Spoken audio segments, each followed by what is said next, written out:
Video like जरूर कर लीजिए और ऐसे वीडियो लगातार फ्री में पाने के लिए चैनल को तुरंत सब्सक्राइब कर लीजिए और बेल आइकन को जरूर टैप कर लीजिए ताकि आगे भी सारे वीडियो आपको मिलते रहे। यूट्यूब में फॉलो करते हैं तो प्लीज ये वाला फ्री टेलीग्राम चैनल जरूर ज्वाइन कर लीजिएगा। सारे नोटिफिकेशन सारे अपडेट यहीं पे आते हैं, ध्यान रखिए। नमस्कार साथियों, स्वागत है आप सभी का स्टडी फॉर सिविल सर्विसेज में। ये क्लास है हमारी इंडियन हिस्ट्री की और इंडियन हिस्ट्री में जो टॉपिक हमारा चल रहा है वो है एनिशेंट इंडिया। और एनिशेंट इंडिया में हम लोग पढ़ रहे हैं इंडस वैली सिविलाइजेशन, उसके जुड़े इंपॉर्टेंट फैक्ट जो है उनके बारे में हम लोग यहाँ पर बात कर रहे हैं। ठीक है, चलिए लास्ट क्लास में हमने इस पॉइंट तक पढ़ लिया था, अभी आगे बढ़ेंगे। सर मार्टिमर व्हीलर ने हड़प्पा संस्कृति के विघटन के लिए इंद्र को उत्तरदायी माना था। चनहुदड़ो एकमात्र पुरास्थल है जहाँ से वक्राकार ईंटें मिली हैं, गोल ईंटें मिली हैं। ठीक है, चनहुदड़ो से किसी भी दुर्ग का प्रमाण नहीं मिला है, याद रखेंगे, सीधे सीधे पेपर में पूछे जाने वाले बिंदु है ये। भारत में रेशम का प्राचीनतम साक्ष्य नेवासा से प्राप्त हुआ है। नेवासा पुरास्थल महाराष्ट्र के अहमदनगर जिले में स्थित है। इस पुरास्थल को खोजने का श्रेय एम एन देशपांडे को जाता है। हड़प्पा वासियों को मेहराबों का निर्माण करने का ज्ञान नहीं था। हड़प्पा सभ्यता का नगर धौलावीरा तीन भागों में विभाजित था। धौलावीरा नगर, ठीक है, धौलावीरा पड़ता है गुजरात में। धौलावीरा से हड़प्पा लिपि में बड़े बड़े अक्षरों में लिखा हुआ एक लघु अभिलेख प्राप्त हुआ है। सिंधु घाटी की लिपि की जानकारी मोहरों से प्राप्त होती है। बेलन घाटी में पुरापाषाण काल, मध्य पाषाण काल और नवपाषाण काल के अवशेष एक क्रम में पाए गए हैं, ध्यान रखना, बेलन घाटी में। कोटदीजी हड़प्पाई स्थल से दुर्गीकरण के साक्ष्य मिले हैं।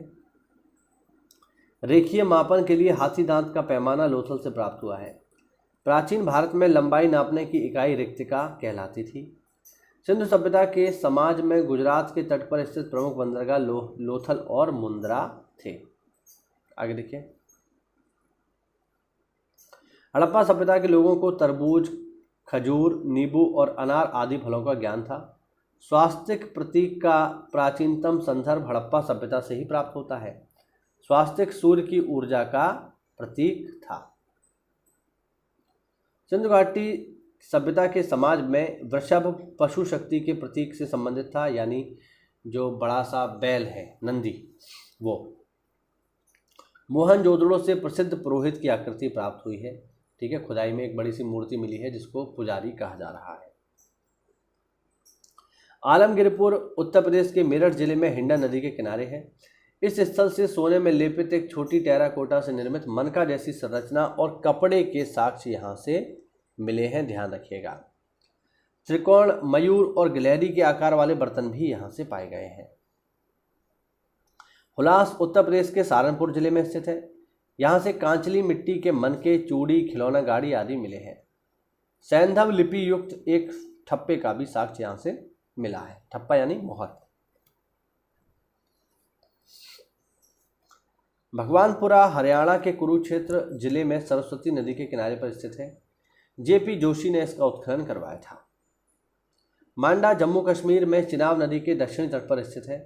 वर्ष 1982 में इसका उत्खनन जेपी जोशी द्वारा करवाया गया था। उत्तर प्रदेश के बागपत जिले में बारो तहसील के सनौली नामक हड़प्पन पुरास्थल से क्रमबद्ध रूप में 125 मानव समाधान प्राप्त हुए हैं, जिनकी दिशा उत्तर से दक्षिण है। शवाधान प्रचलन होमो निएंडरथल मानव द्वारा शुरू किया गया था। अगला पॉइंट देखिए, मिस्र की सभ्यता का विकास नील नदी की जोड़ी में हुआ। मिस्र को नील नदी का उपहार कहा जाता है क्योंकि इसी नदी के अभाव में यह भूभाग रेगिस्तान हो जाता। सुमेरियन सभ्यता के लोग प्राचीन विश्व की प्रथम लिपि आविष्कारक करता थे। ध्यान रखना, सबसे पहली लिपि जो बनाई वो किस सभ्यता के लोगों ने बनाई? सुमेरियन लोगों ने बनाई। इंपॉर्टेंट बात है, इसको याद रखिएगा। सर्वप्रथम सैंधव सभ्यता के लोगों ने ही कपास की खेती प्रारंभ की। कपास का निर्यात भारत से यूनान, जैसे यूनानी हिंडन नाम से पुकारते थे, ध्यान रखना, ठीक है, यूनान तक होता था। हड़प्पा, मोहनजोदड़ो, कालीबंगन, सुरकोटड़ा के स्थल से कुबड़दार ऊंट का जीवाश्म मिला है, यानी उसकी हड्डियां वगैरह मिली हैं। सुरकोटड़ा, लोथल, कालीबंगन से घोड़े की मृण मूर्तियां, हड्डियां, जबड़े आदि के अवशेष प्राप्त हुए हैं। लोथल तथा चनहुदड़ो में मनके बनाने के कारखाने मिले हैं, हम ऑलरेडी पढ़ चुके हैं। मेलुहा की पहचान सिंध क्षेत्र से की गई है। दिलमुन की पहचान फारस की खाड़ी के बहरून से की गई है। सुमेरी अभिलेखों में दिलमुन को साफ सुथरे नगर वाला स्थान या सूर्योदय का क्षेत्र या हाथियों का देश कहा गया है। ठीक है, आगे देखो। कालीबंगन से बैल की ताम्र मूर्ति प्राप्त हुई है तथा लोथल से कुत्ते की ताम्र मूर्ति प्राप्त हुई है। सैंधव काल में सर्वाधिक मोहरें सैल खड़ी की बनी होती थी, ध्यान रखिएगा। ठीक, आगे देखो।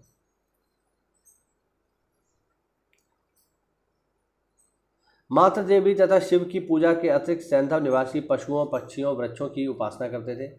कालीबंगन में शव दक्षिण उत्तर रोपड़ में पूर्व पश्चिम तथा कालीबंगन में शव उत्तर दक्षिण रोपड़ में पूर्व पश्चिम तथा लोथल में पूर्व पश्चिम दिशा में प्राप्त हुए हैं, यानी सर पूर्व में पैर पश्चिम में। हड़प्पा की बात करें, हड़प्पा पाकिस्तान के पंजाब प्रांत में मोंटगोमरी जिले में स्थित है, जबकि मोहनजोदाड़ो सिंध के लरकाना प्रांत में स्थित है। हड़प्पा रावी नदी के बाएं तट पे, जबकि मोहनजोदाड़ो सिंध नदी के दाहिने तट पर है। जॉन मार्शल ने सर्वप्रथम इस सभ्यता को सिंधु सभ्यता नाम दिया। अब तक इस सभ्यता के अवशेष पाकिस्तान में पंजाब, सिंध, बलूचिस्तान, भारत में पंजाब, गुजरात, राजस्थान, हरियाणा, पश्चिमी यूपी,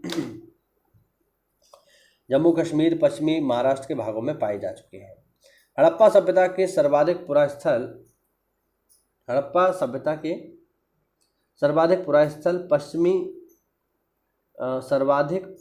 पश्चिमी पुरास्थल सूतका गैंडोर। ठीक है, पूर्वी पुरास्थल है इसका आलमगीरपुर, उत्तरी पुरास्थल है जम्मू कश्मीर में मांडा तथा दक्षिणी पुरास्थल है दैमाबाद। ये बेसिकली इसकी सीमाएं हैं। उत्तर में आप जाओगे तो सबसे उत्तर में जो आपको मिलेगा वो मिलेगा मांडा। दक्षिण में आप जाओगे तो दक्षिण में मिलेगा दैमाबाद। ठीक है, पूर्व में जाओगे तो मिलेगा आलमगीरपुर मेरठ, और दक्षिण में जाओगे तो मिलेगा सूतका गैंडोर पाकिस्तान बलूचिस्तान में। हड़प्पा के टीले या ध्वंसावशेषों के विषय में सर्वप्रथम जानकारी 1826 में चार्ल्स मिशन ने दी थी। वर्ष 1921 में दयाराम साहनी ने पंजाब के तत्कालीन मोंटगोमरी संप्रति शाहीवाल जिले में रावी नदी के बाएं तट पर स्थित हड़प्पा का सर्वेक्षण किया और वर्ष 1923 में इसका नियमित उत्खनन प्रारंभ हुआ। वर्ष 1926 में माधव स्वरूप वत्स तथा वर्ष 1946 में मार्टिमर व्हीलर ने व्यापक स्तर पर यहां का उत्खनन करवाया।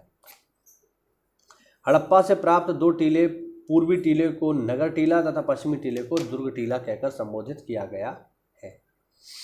ठीक है, आगे देखते हैं। आगे है मोहनजोदड़ो। सिंधी भाषा में मोहनजोदड़ो का शाब्दिक अर्थ है मृतकों का टीला। मोहनजोदड़ो लरकाना जिले में है, पाकिस्तान में, हम लोग ऑलरेडी पढ़ चुके हैं। मोहनजोदड़ो की खोज 1922 में राखल दास बनर्जी ने की थी। मोहनजोदड़ो का सर्वाधिक उल्लेखनीय स्मारक वृहद स्नानागार है, ध्यान रखना। यह विशाल स्नानागार धर्मानुष्ठान संबंधी स्नान के लिए था, यानी धार्मिक कार्यों के लिए था। मोहनजोदड़ो के पश्चिम भाग में स्थित दुर्ग टीले को स्तूप टीला कहा जाता है, क्योंकि यहाँ पर कुषाण शासकों ने एक स्तूप का निर्माण करवाया था। ठीक है, मोहनजोदड़ो से प्राप्त अन्य अवशेषों में कांसे की मूर्ति डांसिंग गर्ल की मिली है। योगी की मुद्रा पर अंकित पशुपतिनाथ की मूर्ति के साक्ष्य मिले हैं। मोहनजोदड़ो से 130 किलोमीटर दक्षिण पूर्व में स्थित चनहुदड़ो की सर्वप्रथम खोज वर्ष 1931 में M.G. मजुमदार ने की थी। ठीक है, चनहुदड़ो की बात हो रही है यहाँ पे। वर्ष 1935 में इसका उत्खनन मैके ने किया। आगे साथियों और भी है, इसकी चर्चा हम करेंगे अगली वीडियो में और जल्दी ही इस टॉपिक को हम लोग समाप्त करेंगे। ठीक, तो अगर आप नोट्स मेकिंग कर रहे हैं तो प्रॉपर इसके नोट्स बनाइए, यहीं से आपको पेपर में सवाल भी मिलेंगे। ठीक है, मिलते हैं साथियों अगली क्लास में, तब तक के लिए जय हिंद, जय भारत और वंदे मातरम।